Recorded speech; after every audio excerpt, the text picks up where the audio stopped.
this is Real Fatma Salinas and we will be doing video while getting ready with the edition. The question is, ngano naabot ko sa multimedia? So, let's go. So, ngano naabot ko sa multimedia? A lot of people asking me, ngano naabot ko multimedia? Ngano ka na nga course ang imong gikuha? So, here, nara ang storya guys. So, sa una pa lang, way back my junior high, kuan ako, nag-vlog-vlog na ko na ako YouTube, and then, passion ako mag-content creator. So, diha nagsugod ang tanan, and then, kuan, tawag gani, hindi ako nagsugod na ko YouTube channel. You can subscribe na my YouTube channel below, Real Fatma Salinas. You can visit there.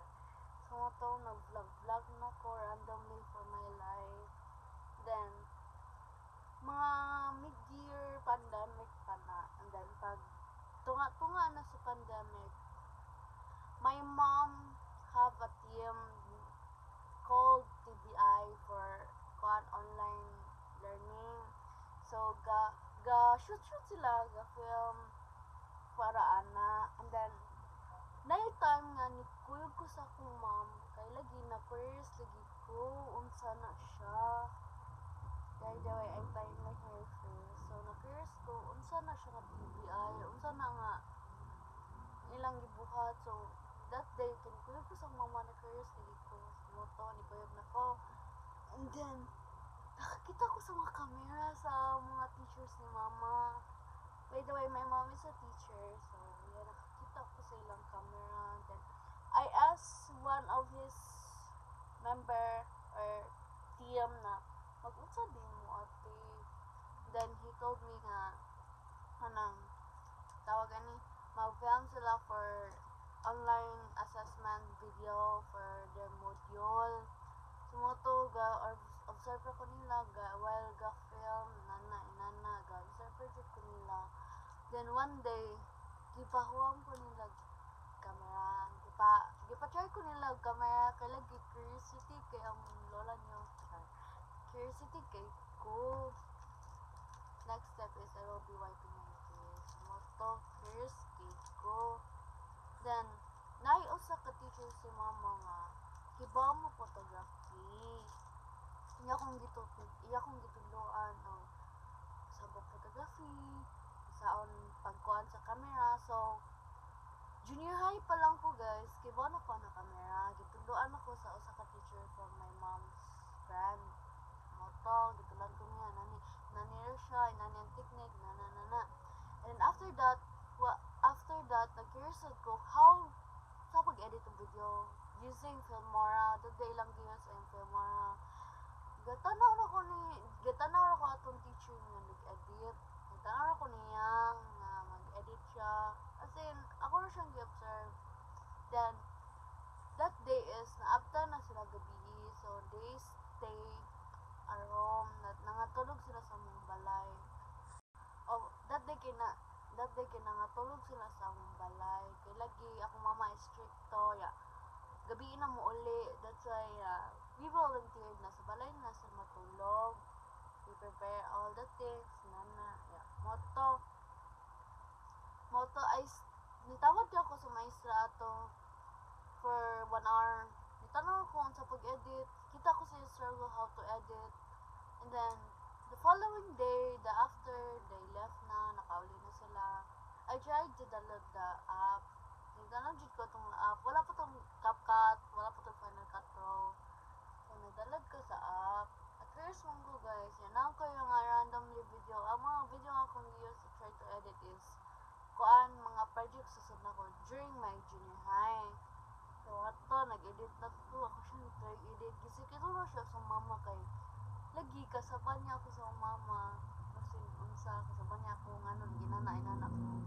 Then guys, nakabuo na ko video. Walang ko documentation na to lagi. Itago-tago or siya na ako sa mama. Then, mga 1 week ato, di harap ko sa mama na ko, practice na kong edit. Matanaw akong edit. They con me. Siya, lagi mo, ayaw ikaw edit, nana. Then, after na, my mom's have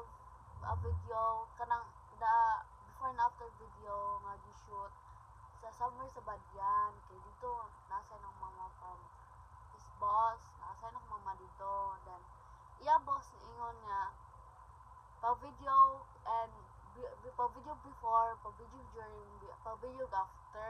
Then na-video ko ma'am, then that day is wala ko ni kuyo kay lagi boring with no signal. Siya, kita biyagan. Mga bata karon ganan may signal. Pag uli sa mama, gi-challenge ko sa akong mama na na ko ipa-edit mo. Kanang di ka ni sa katong eskwela na yan gilimpyuhan. Na video na sila before, during, and after. So anak ko sa akong mama, sige, challenge accepted. I accept the challenge. Edit ko, side with him, kay para lagi kuan kanang magayran ko unsa akong ikat, magayran ko unsa akong ingana.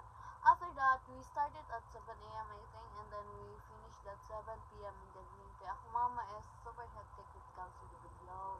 Oto, naka-video na, humanam gi-edit.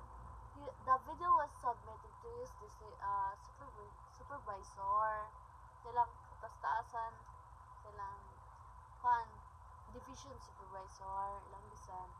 And then, I received a good feedback of that, na ano siya, nice nag-review ang pagka-edit, na. So, dihasad ko na overwhelmed ko.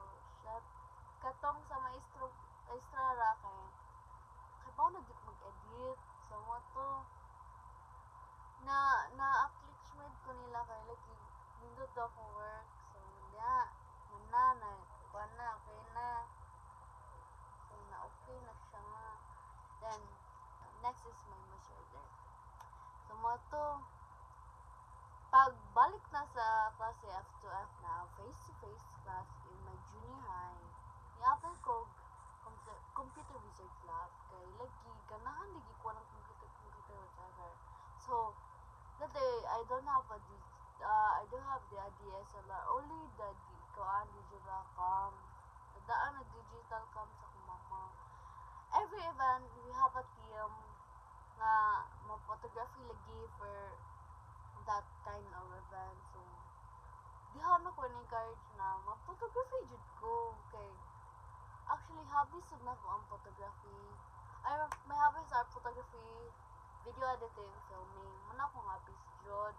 Medyo nagtulo ka po akong ginalingaw. So, to. Kada event, mag-photography ko, Then, pag-grade 10 ako, mga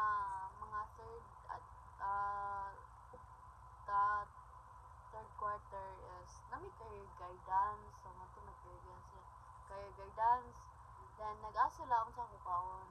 And then, my brother is, nag-school siya sa Southwestern University. Ang ako nang iba na to that day, ang Southwest, STEM, ang narangasan nila is STEM, UMS, ABM, TVL. Una akong nagpilis na kaya lagi computer. Then, found out nga na di arts and design sa Southwest. So, muto, anak ko mama, di na lang ko mag-TVL, mag-arts and design na lang ako since akong gusto is na dito, which is the photography, na aming photography.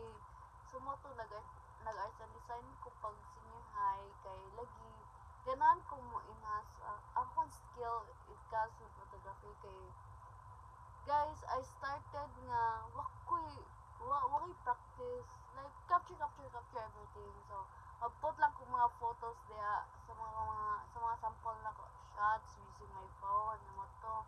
Nag-software ko, diha ko nag-study, diha ko unsay buhaton with comes with photography. So mo to nasud na ko sa. And after that, kay nakoy circle of friends nga naayo business it comes with photography. Then one of the member is ni migrate og Canada, kay aton lagi mo puyo. So mo to ala kong friend, oy Vel, anong kay talent nito photography? Sud na sa ako with no resume. Kita naman sa akong talent since kami lagi kauban. So mo to nauban na minila. The first event that I encounter is the Binibining Tuburan 2024.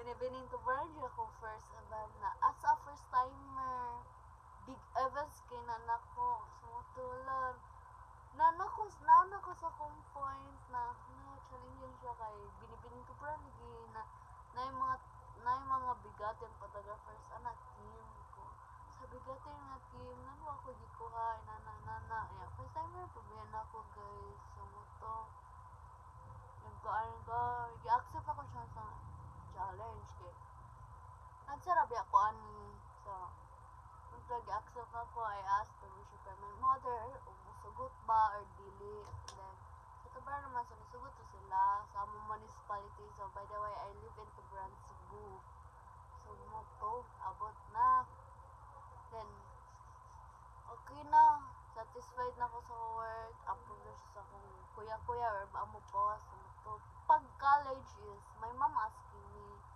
unsay kwaon na ko nga course so yeah ang first na ko ana guys is architecture kay ganahan yun ko so yaon yeah, a lot my friends nag-architecture so ako if mag-architecture ko ako ko yun ibabag why o mag-architecture ko kulang ko kumigulog di ganan ako mamana di ganan so to pass no na ang architecture sa kong mom dili pa de so mo to nag-architecture then next is kuan fine arts no gihapon because of my sleepless bawal ko magpulaw and I found out that CIT having a multimedia art and then before ana days kay nag-ask ko sa cousin who study at CIT sa father side ako cousin ako siya I asked him na kanang unsa nga course nga mabagay sa photography ingon siya sa ako nga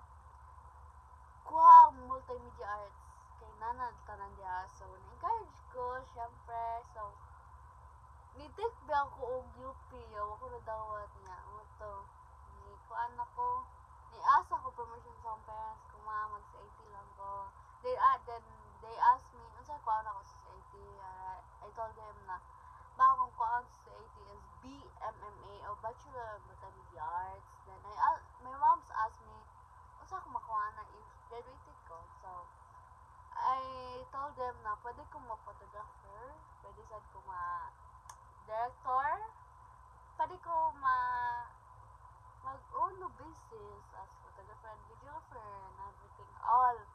Nato, nagsugod akong parents. By the way, my parents always supporting me.